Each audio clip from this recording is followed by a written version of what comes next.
कहते हैं कि डर डर जब हावी होता है तब हमारा दिमागी संतुलन बिगड़ने लगता है। हम हर एक छोटी सी चीज को उस डर से जोड़ देते हैं और डरने लगते हैं। अब आप लोग कह सकते हैं कि कुछ भी।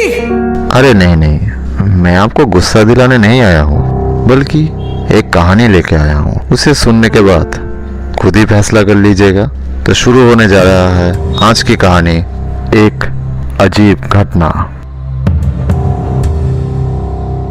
भूत नाम की कोई चीज है या नहीं ये तो मुझे नहीं पता, और अगर है भी तो उन लोगों की कृपा दृष्टि अभी तक मुझ पर पड़ी नहीं है, और इसके लिए उन लोगों को मेरी तरफ से एक बहुत बड़ी धन्यवाद। लेकिन अगर उन लोगों की कृपा मुझ पर पड़ती है तो खड़े खड़े उन लोगों को देख पाऊंगा या नहीं ये तो मुझे नहीं पता, क्योंकि भूतों की खूबसूरती के ऊपर मेरी कोई आकर्षण है नहीं। वो क्या है ना, मेरा हार्ट बहुत वीक है और सुना है ये लोग बहुत ही विकेड होते हैं। खैर जो भी हो, आज मैं आप लोगों को मेरे साथ घटी हुई एक घटना बताऊंगा। अब ये भूतिया है या नहीं ये तो मुझे नहीं पता। ये घटना मेरे साथ हुई थी रांची में। नहीं, पागल खाने में नहीं, उसके बाहर सरकारी रास्ते पर। ठीक है, भले ही वो रास्ता सरकारी था लेकिन बहुत चौड़ी थी। चलिए अब बात करते हैं मैंने क्या देखा था। मैं एक बार अपने सबसे पसंदीदा साइकिल के ऊपर चढ़कर हुंड्रो नाम की एक जगह की तरफ रवाना हुआ था, लेकिन कुछ किलोमीटर जाते ही मेरे साइकिल की हवा निकल गई।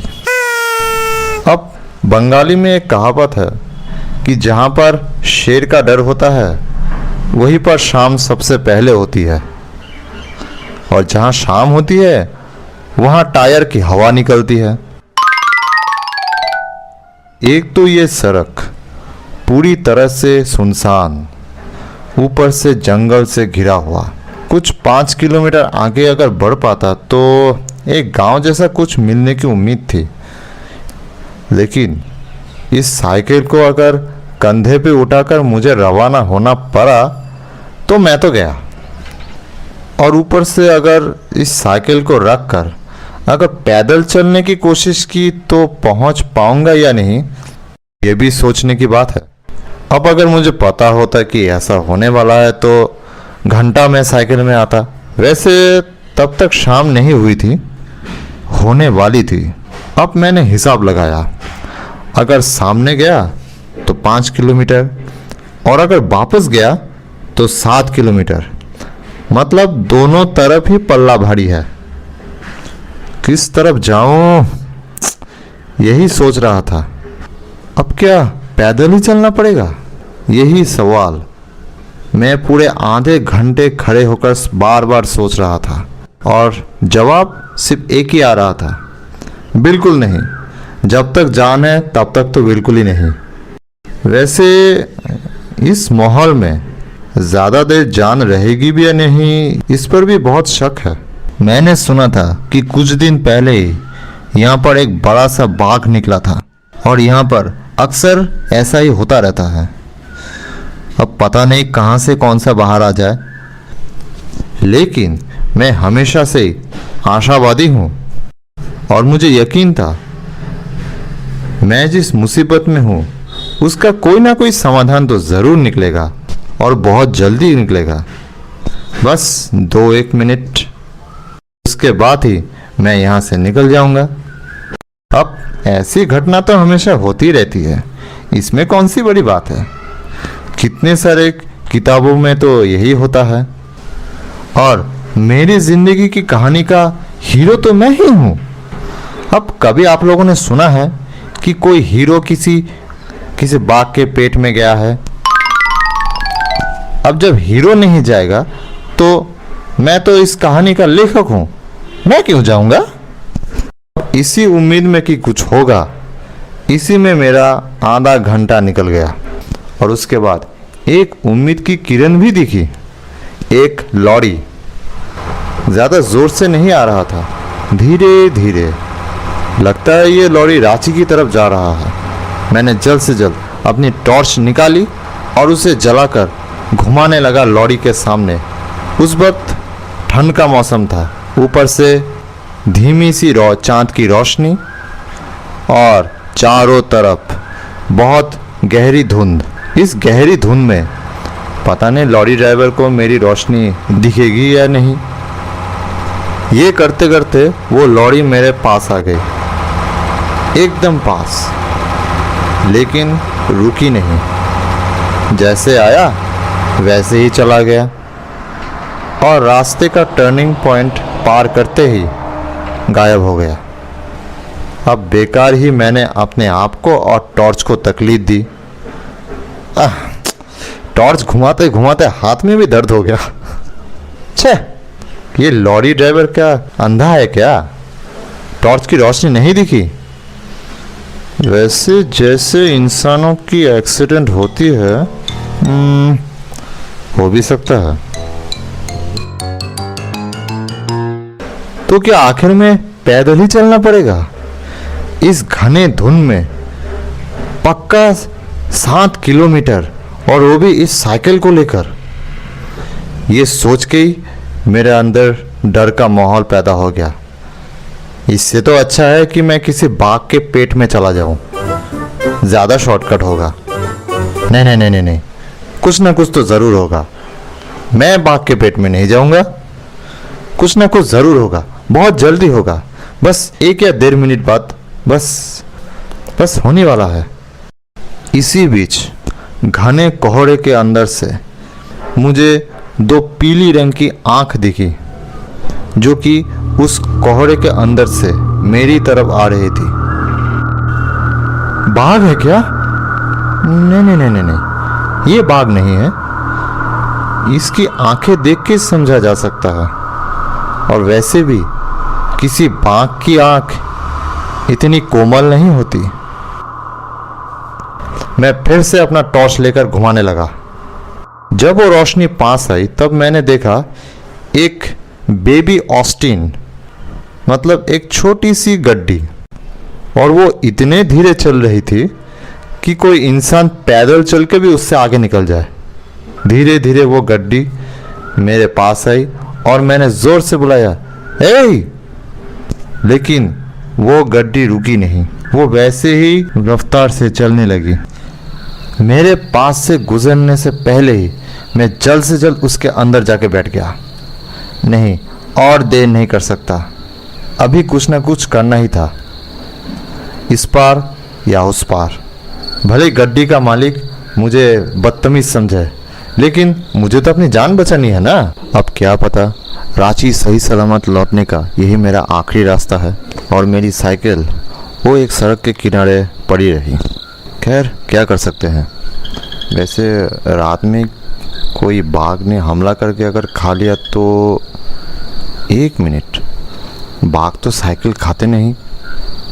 अच्छा, तो फिर ठीक है, कल सुबह इसे लेकर जाएंगे।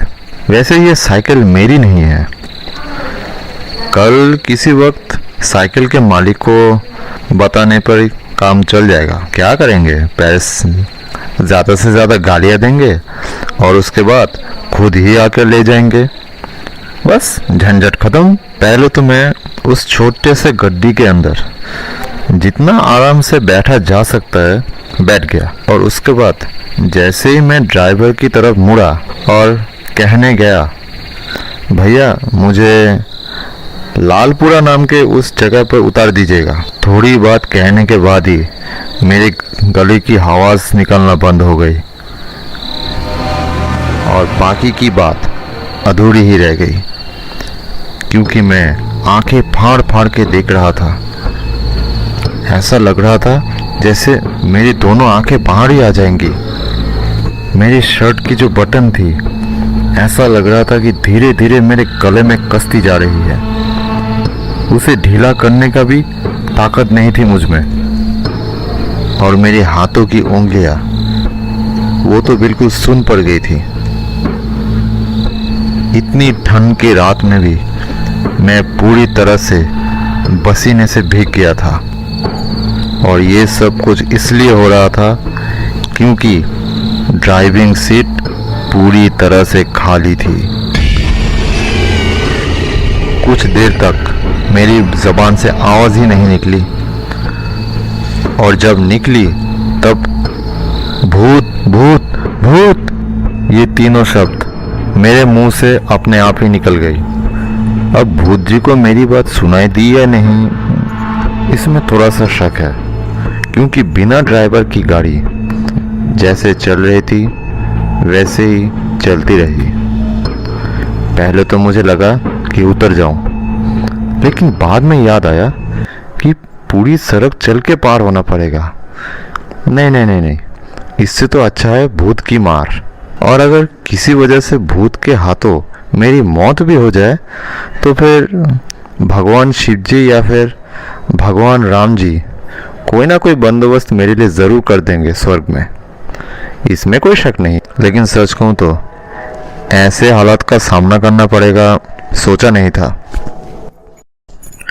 ड्राइवर नहीं, गाड़ी की इंजन भी बंद है, लेकिन फिर भी गाड़ी चल रही है, और वो भी सही रास्ते पर। ये सोच के कि चलो चल के तो जाना नहीं पड़ेगा, अपनी ज़िंदगी की सारी मोह माया छोड़कर उस भूतहा गाड़ी में ही सफ़र करने लगा। हमेशा से ही आलस ने मुझे हराया है। वैसे थोड़ी सी कोशिश करूँ तो इससे छुटकारा पा सकता हूँ, लेकिन उससे क्या होगा, घंटा कुछ नहीं होने वाला। इसीलिए इस बार भी आलस ही जीत गया। 2 घंटे ऐसे ही चलने के बाद वो गाड़ी एक लेवल क्रॉसिंग के पास आई। उस क्रॉसिंग को पार करके जैसे ही गेट के पास आई, तभी मुझे एक आवाज सुनाई दी, रेलगाड़ी, रेलगाड़ी आ रही है, अप या फिर डाउन कुछ भी हो सकता है। दूर से इंजन की आवाज और साथ में तेज रोशनी भी दिख रही है, लेकिन मेरी गाड़ी, ये गाड़ी तो रुकने का नाम ही नहीं ले रही। अरे बिना भाड़े के गाड़ी में चला हूं, तो क्या भूत जी मुझे अपनी टीम में ले जाने की बात सोच रहे हैं क्या? उस सुनसान रात की जितनी भी शांति थी, उन सबको तोड़ते हुए जोर से मेरी तरफ आ रही थी वो ट्रेन, और उस तेज रोशनी में मुझे यमदूत का साया नजर आने लगा। गाड़ी का हैंडल कहाँ है? अभी के अभी इस गाड़ी से उतरना पड़ेगा। थोड़ी सी और देर हुई तो सब खत्म। किसी भी तरह दरवाजा खोलकर निकला और जोर से छलांग लगाई। मेरे छलांग लगाते ही वो गाड़ी अपने आप रुक गई, और तभी मेरे सामने से वो रेलगाड़ी भयानक आवाज करते हुए निकल गई। कुछ देर तक सब कुछ चुपचाप, और वो ट्रेन अपनी आवाज निकालते हुए दूर चली गई। उस ट्रेन के दूर जाते ही मुझे होश आया, नहीं अभी तक जिंदा ही हूं, और वो गाड़ी भी बिल्कुल सही सलामत थी। मेरा जिंदा बचना और उस गाड़ी का बिल्कुल सही सलामत रुक जाना, ये मेरे लिए एक रहस्य जैसी लग रही थी। अचानक उस गाड़ी के पीछे से एक चश्मा पहना हुआ आदमी बाहर आया, और तब वो आदमी मेरे पास आकर कहा, भाई साहब थोड़ी मदद मिलेगी? वो क्या है ना, 8 किलोमीटर दूर से ही मेरी गाड़ी बंद पड़ गई। तब से लेकर अभी तक इस गाड़ी को धक्का देकर मैं ही अकेला आ रहा हूँ। रास्ते में कोई नहीं मिला जो थोड़ी मदद कर दे। थोड़ी अगर मदद कर देंगे तो ज़्यादा दूर नहीं, इस लाइन के उस पार ही मेरा घर है, बस 1 मिनट का रास्ता।